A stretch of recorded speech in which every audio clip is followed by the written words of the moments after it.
What's going on, everybody? Spaceballs here. Welcome back to another Skylanders video. Alright everyone, today I want to talk about the gold dungeon once again. I know I made a video on this when it first came out, but now that I've been playing it for a while, autos and manuals, I still don't have the best team, but I do want to make a video of me doing a play-by-play so you guys fully understand how it works.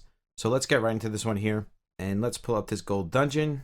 And honestly, I do love the gold dungeon because it's just an extra in the game, and it goes hand in hand with farming adventures. So I've actually been a big fan of this gold dungeon. I know a lot of us at first were like, we don't really need it. It's not really giving us much gold. But when you're endlessly farming gold anyways, it's just great to have more gold added to the picture. That's just the way I look at it. So let's pull up our team here that we're using. Again, this is not a perfect team for the gold dungeon, and this is just going to be a play-by-play of me doing the gold dungeon to show you how the knockdown works, because it's not just knocking the boss down, it's an actual knockdown bonus that you have to get. So by doing this play-by-play, I'm just hoping it's going to show you guys on what Skylanders you should be building for it, and if you choose to auto it, how you should actually go about autoing it. So we're going to be using our normal team: Roll Brawler, Stealth Elf, Stink Bomb, and Flare Wolf. Now 3 out of the 4 of them have knockdowns. The only one that doesn't have a knockdown is Stink Bomb. Everyone else on the team does have a knockdown, and that's something for you guys to keep in mind. You want to try to have at least 3 knockdowns on the team. I think that's the best, unless you have really low cooldowns on one of your Skylanders that do have a knockdown.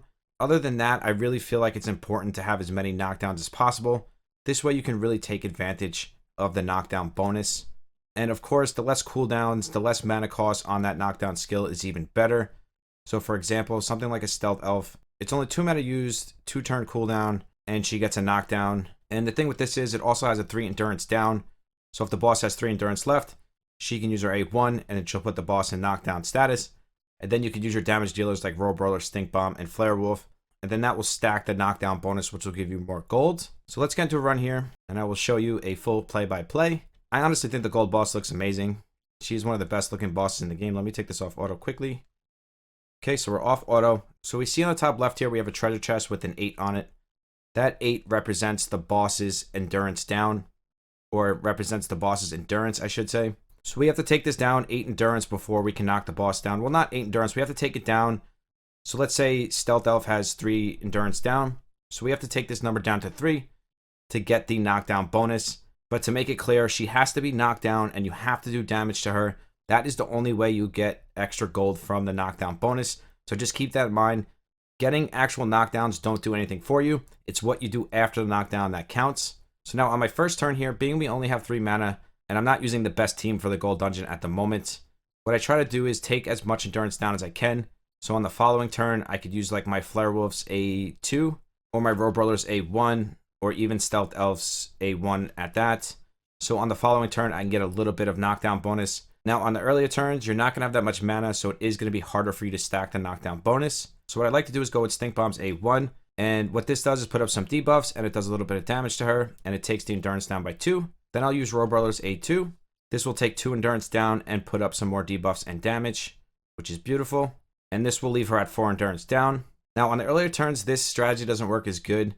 It works better on the 3rd and 4th turn because we have more mana and I'm able to cycle the turns better. But what this does is it allows me to use Flare Wolf's A2, put her in knockdown status, and then I'm only going to have 1 mana left, so I'll just use Stink Bomb's A2, and that will stack some damage on the gold bonus. It's not the best case scenario, but early on with this team, it's the only thing I can really do to stack some gold on the knockdown bonus. So here's Flare Wolf's A2. This will put her in knockdown status. And now you'll see we have the knockdown times 1 bonus. So when we use Stink Bomb's A2 and we do damage to the boss, we will get gold stacked to our knockdown bonus. Now if we look up here at this box, it is now 10 instead of 8. So keep that in mind. It does go up as you knock her down. So what that means is you have to do more endurance down to stack the next gold bonus. So in this turn we have 5 mana, and it's very important, guys, to look at your skills, look at your mana, look at the endurance down, and take full advantage of the situation, as in how much damage you can do to her when you get her in knockdown form. So for this turn, we can't really do anything. So the best thing for me to do is not use any knockdown skills and just drain as much endurance as I can. So on the following turn, in the first turn, we can put her in knockdown status right away, and then we can stack that gold bonus as much as possible. So for this round here, we're going to use Stealth Elf's A2, because honestly, this skill doesn't really do much unless she's in knockdown form. We're mostly using Stealth Elf for her A1 in this situation. And we're basically using Stealth Elf because our Tide Pool's not ready. Once Tide Pool's ready, Stealth Elf is coming out of this team. I just wanted to give you guys an example here today. So here we go with Stealth Elf's A2. That brings it down to 8. Now we can bring it down to 6 here with Flare Wolf. And I think that's a smart move. If you guys take notice up here at this treasure chest, when you guys click a skill on your Skylanders, it will actually show you how much endurance down it's going to be. You can also click the skill itself, and that will also show you how much endurance down it's going to do. This just makes it easier because you don't have to click anything. It just shows you right up there on the left-hand side. So here we go with Flare Wolf's A1. That will bring us down to 6. Turn is over, but now we only have to drain 6 endurance to get her in knockdown form for the following turn. Again, if I was using a better team, this would work so much better. I probably should have waited till my team was done, but I did want to get this video out because a lot of people were asking me how the gold boss actually works. So that is my reason for making this video today. So now we have a knockdown from Stealth Elf's A1, and we also have one on Road Brawler's A1 as well. But we have 6 endurance left here, and we only have 6 mana. So what I'm going to do here is use the least amount of skills as possible. I know this sounds crazy, but if you're trying to stack the gold bonus, I mean, in some cases, you're probably better off not stacking the gold bonus and just going for pure damage. Because when you're really trying to stack the gold bonus with a team like this, in most cases, you will get more gold just literally autoing it and just not worrying about the knockdown bonus. But this video is geared towards how the knockdown bonus works. So I'm going to keep going for the knockdown bonus, even though it's going to give me less gold than if I just literally autoed it and just not worried about the knockdown bonus. So just keep that in mind, guys. So we're going to A2 again with Stealth Elf. That's going to bring us down to 4. And the other issue here is Flare Wolf's cooldown on his A2 is super high. And that skill does do big damage. But again, once you use it, it's like you can't use it again for like 4 turns. And in the gold dungeon, we only have 12 turns to begin with. So I'm thinking Flare Wolf's not the best option for this either lately. The more I auto it, the more I'm seeing that his cooldowns are just too high. Or at least the cooldown on his A2 is just too high. So now we could knock her down here, but I don't think it's worth it. What I'm going to do here is actually do more damage to her with Stink Bomb's A1. Put up some debuffs. I'm not going to knock her down. I'm actually not going to do anything here. I'm literally going to end the turn. So on the next turn, I could stack the gold bonus. And again, when you have a good, perfect team, this will work great because you'll be able to knock her down constantly and then stack the knockdown bonus. In this situation, I'm like wasting turns just to try to stack the knockdown bonus, just to show you guys how it works. So now we can knock her down 2 ways, Road Brawler or Stealth Elf. We're going to use Stealth Elf because it's only a 2 mana cost, and then we're going to knock her down. And the reason I saved these skills for this turn, and I didn't go and use the rest of my mana on the last turn, is because it gives us more skills now to use here when she's in knockdown form, which will stack the knockdown bonus even more, which is ×2. So now every skill we use here will be stacking the knockdown bonus. So for example, Flare Wolf's A1, we're going to get extra gold in the bonus. Stink Bomb's A2, again, extra gold bonus. And this is basically what you're trying to do when taking advantage of the knockdown bonus. I honestly feel like you need a team geared towards the gold dungeon to want to sit here and auto this and, you know, maximize your knockdowns. But it doesn't change how it works and the way the knockdown bonus works, no matter what team you're using. But in most cases, I get more gold just autoing than actually sitting here and trying to chase the knockdown bonus. So that is also something else to keep in mind. So we'll use Stealth Elf's A2, and then we can use Road Brawler's A2 as well. And again, it's just stacking more gold on the knockdown bonus. And doing it this way, most of the time, I'll get more gold from the knockdown bonus than I will from just the regular, you know, gold collection without the knockdown bonus. So that is pretty funny and something to take in mind as well. So let's A2 with Road Brawler.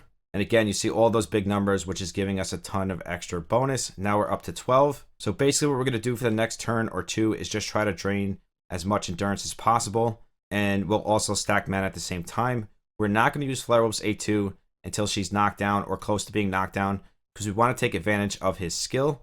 Now we're going to use Road Brawler's A1 here. And the reason I'm doing this is because Stealth Elf's knockdown will be up on the next turn, so we don't have to worry about not having a knockdown. So there's no loss here in using Road Brawler's A1. It'll just do a little bit more endurance down because on the next turn, we want to make sure we have enough endurance down to be able to get her in knockdown status right away so we can stack more gold bonus. That's what this video is all about. So we're going to end the turn. We're not going to use Flare Wolf's A2 yet. We're going to hold off on that. So now we have 8 endurance down left. We have 9 mana, and Road Brawler is the only one that doesn't have skills up. So if we look here, this is 4 endurance down. We have 2 endurance down here, 3 endurance down here, 2 endurance down on Stealth Elf, and then 2 here. So if we're chasing just the knockdown bonus here, I think the best thing to do is just use Stink Bomb's A1 and then basically end the turn. And then on the following turn, we can just unload on the boss and it will be full knockdown bonus.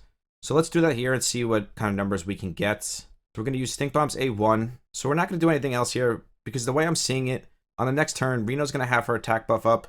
We're going to have full skills across the board.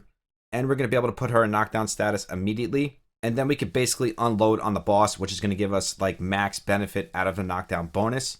But what we can do is actually use Stealth Elf's A2 to get her down to 4 So this way Flare Wolf will put her in instant knockdown status. So let's do that, and then we're going to end the turn. I know that probably looks crazy or sounds crazy, but when you're chasing the knockdown bonus, that's kind of the way you have to look at it. And the worst thing we could do now is put her in knockdown status because the turn's going to end right after, so it just wouldn't be worth it. We'd only be able to do a little bit of damage.